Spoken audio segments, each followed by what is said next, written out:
突破了50ppm， 人待2个小时就会有头疼的中毒反应。油车停车怠速开空调会导致车内一氧化碳中毒，大家肯定都听说过，但是时间多久？我上网搜了，没人说清楚。今天我准备花1天时间彻底弄清楚。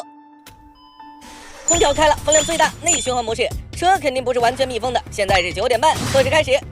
现在车内一氧化碳浓度是0ppm， 看看多长时间一氧化碳会进入车内。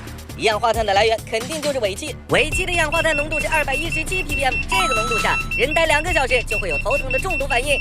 离车1米远，一氧化碳浓度就测不到了，因为我是在一个大型地下停车场，通风设施完善，空气流通较好。如果是别墅那种停1、2台车的车库，就千万不要尝试，空间太小，尾气很快就能充满整个空间。我们过1个小时再来看。1 hour later。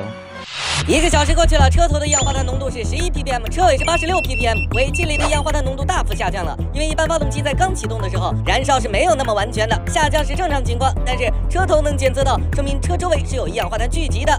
车内一氧化碳浓度是20ppm， 目前好像也是安全水平，我可能还要再等久一点。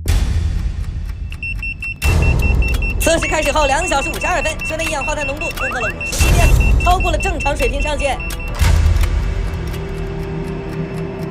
现在是下午1点半，距离车辆启动开空调已经过去了4个小时。车外浓度显示是车头17ppm， 车尾94ppm， 整体又升高了一点。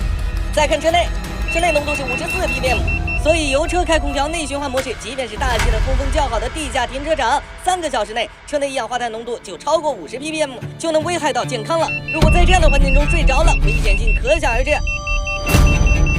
刚刚的测试中，车外浓度更低，如果开外循环，一氧化碳浓度会不会降下来呢？